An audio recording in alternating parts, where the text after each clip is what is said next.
Olá, eu resolvi fazer esse vídeo porque eu tô com a ideia de fazer alguns vídeos mais pra frente vários vídeos que eu quero fazer, eles têm um argumento que vai se repetir, tá? E como eu não quero ficar repetindo sempre o mesmo argumento diversas vezes, eu vou gravar esse vídeo agora só com esse argumento. E toda vez que eu for usar esse argumento lá na frente em outros vídeos, eu vou remeter a esse vídeo que eu estou fazendo agora, para não ficar me repetindo, né? E também porque esse assunto é muito interessante, eu acho que merece um vídeo específico só para ele. Eu vou falar aqui sobre o que eu vou chamar de falácia da perfeição. Eu não sei se existe um nome aí na filosofia para essa falácia. Se tiver um nome oficial para isso aí, por favor, me diga nos comentários aqui para eu aprender também. Mas, como eu não sei, eu vou dizer o que é que eu entendo por ser falácia da perfeição. Os seres humanos, eles têm a tendência a acreditar que a natureza, o universo, o mundo, ele tem algum tipo de perfeição, de harmonia, de justiça cósmica, né? Como se as coisas todas tivessem que fazer sentido, como se as coisas estivessem todas amarradas, tudo tivesse uma explicação, tudo fosse simétrico, alguma coisa desse tipo, né? E baseado nisso, né, nessa crença, né, de que as coisas têm algum tipo de harmonia, de justiça, de simetria, ou seja lá o que for, né, as coisas são interconectadas, elas constroem, usam isso como premissa para construir seu sistema de moral, seu sistema de crenças, seu sistema político, etc. Não é só uma questão religiosa, mas até política também, né? E o fato é que não existe nenhuma garantia, nenhuma mesmo, de que essa premissa é verdadeira. Por que o mundo é perfeito? Por que não pode ser perfeito? Por que a justiça vai... Como é que você sabe que a justiça vai prevalecer? Como é que você sabe que a injustiça, que o mal não vai ganhar, que a injustiça não vai prevalecer, que o mundo não é harmônico, que o mundo não é simétrico, como você sabe? Que garantia você tem que o mundo não é perfeito? Que garantia você tem que o mundo é perfeito? Que o mundo tem esse tipo de coisa, né? Esse tipo de ideia se interconectando, né? Os fatos todos eles se conversam entre si de maneira a construir uma história perfeita. Qual a garantia que isso é verdade? A verdade é que não existe nenhuma garantia. Eu não conheço, desculpa. Eu entendo que a gente tenha essa propensão, né, enquanto seres humanos, a acreditar nesse tipo de coisa, porque a gente, enquanto espécie, né, prosperou devido à nossa capacidade de reconhecer padrões, né? E a gente está sempre procurando padrões. E quando a gente enxerga padrões, a gente, nossa, ali está um padrão, né? A gente consegue ver facilmente padrões. Isso nos ajudou bastante enquanto espécie. Mas o fato de a gente nós temos bons em reconhecer padrões não quer dizer que a natureza é toda padronizada. Isso é só um viés que a gente tem. Na verdade, quando a gente começa a observar os dados, o mundo como ele é, a gente começa a perceber que o mundo não tem nada de justo, que o mundo não tem nada de simétrico, de harmônico, muito pelo contrário. Muito pelo contrário. Eu vou trazer aqui alguns exemplos, né, que mostram como esse tipo de crença, né, se manifesta na humanidade, né, e como isso, e dar aqui alguns insights, né, de como isso pode interferir nas nossas vidas, né. Vou dar aqui o exemplo do Kepler. Kepler era foi um físico muito famoso, né, ele viveu, acho que no século XVII, depois, não sei, acho que foi século XVII, onde ele foi um cara que desenvolveu as leis da gravitação, né, como a gente conhece, né, que descreveu que os planetas fazem uma órbita elíptica, né, em torno do Sol, e que o Sol fica no foco da elipse. Foi um físico brilhante, né? Só que antes de ele descobrir as leis da gravitação, o Kepler tinha uma teoria muito interessante a respeito de como a astronomia, né, no caso a gravitação, funcionava, né? Ele era um estudioso de Copérnico, né? Copérnico descreveu que os planetas faziam órbitas circulares em torno do Sol, né? O Kepler acreditava nisso também. E o Kepler na época do Kepler, só se conhecia 6 planetas. 6 planetas só. A gente não conhecia ainda depois de Saturno, né? A gente não, foram planetas que foram ser descobertos depois, né? E o Kepler se perguntava, né? O Kepler era muito religioso e inclusive estudava teologia, né? Se perguntava por que exatamente 6 planetas, por que não 7, por que não 5, né? Por que Deus fez assim, né? E ele teve um estalo, né? Nossa, são 6 planetas. Logo existem 5 espaços entre os planetas, né? Se você tem 6 objetos, né? Você tem 5 espaços entre os objetos. Por que exatamente 5 espaços? Aí ele deu um estalo. Não, isso aqui deve ser porque existem exatamente 5 poliedros regulares, né? Logo, né, na cabeça dele, né? Isso tem que ter alguma ligação aí. Veja só a falácia funcionando, né? Tem que ter alguma ligação aí. E Kepler, ele começou a teoria dele era a seguinte: você colocava os planetas em ordem crescente de volume, né? E o planeta menor, em relação ao seu sucessor, se você colocasse o planeta menor dentro do seu sucessor, né, em volume, você poderia colocar um poliedro regular que deixaria essa esfera inscrita nesse poliedro e circunscrita na esfera maior. Não sei se eu estou sendo claro, né? É um assunto um pouco chato, né? Geometria espacial, mas é isso, né? Eu teria um poliedro e ia ter uma esfera. Um dos planetas seria inscrito nesse poliedro e outro planeta estaria circunscrito nesse poliedro. Então o Kepler acreditava que o mundo deveria ser assim, né? Nossa, e ele trabalhou para provar isso, né? Nossa, deve ser assim. Eu vou tentar provar que isso é verdade. Depois ele começou a estudar mais, né? Observar os dados, né? As observações astronômicas da época e viu que não era verdade isso aí, né? E descobriu, inclusive, que as órbitas não eram circulares, né? Eram elípticas, né? O que foi uma decepção muito grande para ele, né? Porque ele, como um cara muito religioso, né? Pô, como assim as órbitas não são circulares? Ele ficou um pouco decepcionado, né? Porque ele tinha essa ideia de que as coisas deveriam ser perfeitas, né? E veja como, inclusive, talvez o Kepler tivesse descoberto a lei de gravitação antes, se ele não tivesse perdido tanto tempo tentando provar uma coisa que era obviamente falsa, né? Que foi uma teoria, uma ideia que ele teve esdrúxula, né? A gente para para pensar agora, né? Foi uma ideia esdrúxula, né? Mas ele perdeu algum tempo tentando prová-la, né? E as pessoas, por exemplo, tendem a ter uma ideia de que existe uma moral absoluta, uma moral que é a resposta para todas as perguntas, os dilemas éticos da sociedade. E aí eu pergunto, como é que uma moral absoluta? Vocês já tentaram fazer algum dilema ético? Não sei, sinceramente, algum dilema ético? Que existem muitos dilemas éticos famosos. Por exemplo, você é um maquinista de um trem e esse trem pode ter uma bifurcação, certo? E você não tem como parar o trem. Então está amarrado em um dos trilhos do trem, 5 pessoas estão amarradas lá e não tem como escapar. E no outro trilho do trem tem uma pessoa amarrada, sendo que essa pessoa é uma pessoa muito querida para você, tipo um irmão, a sua mãe, enfim, uma pessoa que você ama muito, seu filho, né?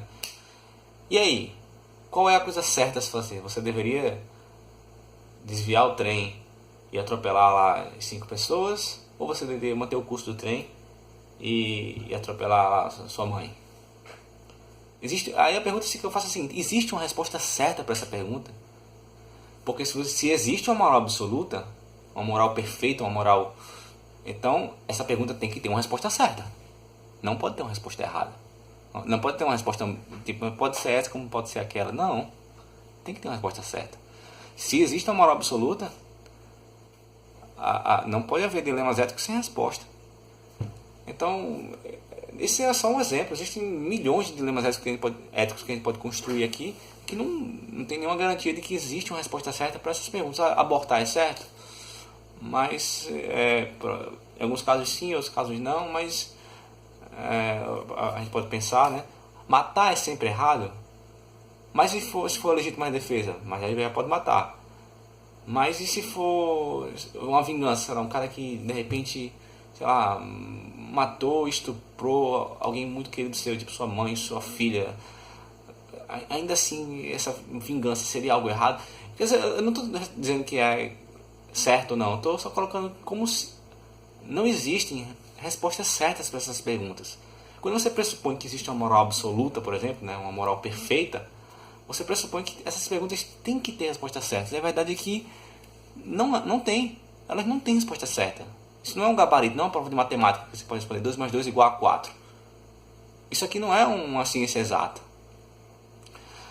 Outro exemplo que eu vou dar aqui, as pessoas falam, veja como a natureza é perfeita, a natureza é bela, é harmônica. Não é perfeita, a natureza não é perfeita. A natureza é um campo de guerra. Se você for olhar uma selva, né, são animais querendo um matar o outro, mortes lentas e cruéis. Tem um bicho que vive só para sofrer. Tem seres humanos que nascem só para sofrer, cara, que nascem com uma doença, que sente dor e fica lá sofrendo e não tem nenhuma perspectiva, né? Você pode falar, não, mas essa pessoa tem um propósito, né, que é inspirar outras pessoas. Aí as pessoas criam diversas narrativas, né, para tentar justificar seu ponto, né? Mas dizer que a natureza é perfeita é um pouco forçação de barra, né? Inclusive a Terra não é esférica, né? A Terra ela é achatada nos polos, né? Se a natureza é perfeita, por que a gente tem uma droga de um apêndice que não serve para nada? Por que a gente tem tantas falhas, né, enquanto espécie, né? Por quê? Tem um exemplo interessante, né, que existia lá na Grécia Antiga, né, a escola pitagórica, né? A escola pitagórica era uma seita, eles estudavam bastante matemática, né? Inclusive o Pitágoras era dessa seita, né? A gente descobriu o teorema do Pitágoras, que é muito famoso. Mas essa seita, ela funcionava meio como religião, né, também. E eles acreditavam que todos os números poderiam ser descritos como quociente de 2 números inteiros. Ou seja, que todos os números eram racionais, né? E um cara dessa escola, não vou lembrar o nome dele aqui agora, depois eu coloco aqui, ele descobriu que o número raiz de 2 não era racional, ele não podia ser descrito como quociente de 2 números inteiros. Ou seja, ele não era um número racional, ele era um número irracional. E esse cara, nossa, ele foi execrado dessa escola. Ele depois espalhou, né, essa sua descoberta para fora da seita, né? Ele espalhou para fora e o pessoal ficou muito puto com ele. Nossa, como você maculou a nossa teoria de que os números todos podiam ser descritos, que os números todos eram racionais. E a galera ficou realmente puta, a galera ficou com muita raiva dele. E o cara provou por A mais B que ele estava certo. Em vez de as pessoas ficarem felizes que ele, sei lá, descobriu uma coisa muito interessante, as pessoas ficaram indignadas, as pessoas dessa seita, né? Porque aquilo derrubou o que para elas era uma base muito importante das suas crenças, né? E ele foi odiado, né? Até teorias, né, que dizem que ele foi depois assassinado. Isso aí não tem nenhuma prova de que isso aconteceu, mas que ele foi odiado e foi excomungado dessa seita, ele foi. E, por exemplo, o ser humano não é perfeito, o ser humano é cheio de defeitos, a gente sente raiva, ciúme, inveja, a gente às vezes tem alguns que nascem psicopatas, alguns que nascem com vários tipos de defeitos, inclusive pedófilos, né? Gente que nasce e naturalmente sente atração por criança, né? Que é uma coisa terrível, né? E por que isso acontece? Se a natureza é perfeita, né? Se a natureza, que explicação dá para isso, né? Coincidências, as pessoas, às vezes acontece uma coincidência de a pessoa ela tá apertada, precisando de muito dinheiro, e justo quando ela está precisando de mais dinheiro ela ganha na Mega Sena. Nossa, só pode ter sido uma coincidência, só pode ter sido Deus que interviu aqui. Aí eu pergunto, né? Por quê? Por que não pode ter sido uma coincidência? Na verdade, coincidências têm que acontecer. Se toda hora estão acontecendo eventos na natureza. E quando você olha um fato assim específico, você tende a achar, nossa, coincidência grande, né? Deve ter sido, não pode ter sido só coincidência. Mas quando você começa a olhar a coisa de uma maneira macro, a gente vê que a maioria das coisas que acontecem não são coincidência. Mas quando acontece uma coincidência, a gente tende a perceber aquela coincidência de maneira mais clara, né? Nossa, aí chama muito nossa atenção. E aí eu pergunto, mas por que as coisas não podem ser simplesmente coincidências? Por que tem que ter uma explicação para cada coincidência? Por quê? Por que necessariamente tem que ter uma explicação? O que impede as coisas de não serem perfeitas? O que impede? O que impede? Que garantia a gente vai ter que uma pessoa boa e justa vai vencer na vida? Ela não vai ser só mais uma pessoa feita de idiota. Que garantia a gente vai ter que uma pessoa má vai se dar mal? Que garantia a gente tem? Nenhuma. De repente o cara é um escroto, o cara só faz mal às outras pessoas, o cara é um traficante de pessoas, escraviza pessoas e vive e morre impune. Que garantia a gente vai ter que esse cara vai ser punido? Você pode acreditar que existe, né, uma justiça cósmica depois, né, em outra vida, né, um karma, esse tipo de coisa, né? E aí é uma crença, né, vai de um respeito e tudo, mas você não tem nenhuma prova de que isso vai acontecer. Nenhuma garantia. O que é bem? E outra coisa, o que é bem, o que é mal? Como é que a gente define essas coisas? Sobre que ótica, né? Sobre que premissa? Como explicar, né? Pessoas que só nascem para sofrer. Quer dizer, o meu ponto é, o mundo, ele não é perfeito. Se você tenta explicar o mundo a partir dessa premissa, dessa ótica, você vai chegar numa conclusão errada. Se você tem um mapa errado, você vai chegar no lugar errado, certo? Então, eu vejo que muitas pessoas pecam em seus raciocínios, em suas formas de pensar, em suas argumentações, porque elas utilizam essa premissa de que o mundo não poderia ser um mundo injusto, que o mundo não poderia ser... as coisas têm que ter um propósito, as coisas têm que estar interconectadas, não pode não ser assim. E a verdade é que pode. A verdade é que pode, né? Então eu acho que se a gente entender isso, entender o mundo como algo que não é harmônico, que não é simétrico, que não é perfeito, que é simplesmente uma coleção de eventos que são devido ao acaso, né? E não são, a natureza não é perfeita, não é infalível, não está tudo amarrado. A gente perceber isso, a gente vai conseguir de maneira mais fácil explicações para como o mundo funciona, e a partir daí construir teorias morais, teorias políticas, teorias até religiosas, né, mais próximas do que a realidade realmente é, e não como a gente gostaria que ela fosse, né? O ser humano tem essa tendência de acreditar que o mundo deveria ser do jeito que ele acredita que deveria ser. E é uma tendência que todo mundo tem, mas que o fato de a gente ter essa tendência não faz com que isso seja verdade. Então, esse vídeo traz essa reflexão para vocês. Eu gostaria que a gente pensasse um pouco sobre isso, né? E eu vou retomar esse argumento quando eu for tratar de outros temas mais para frente, né?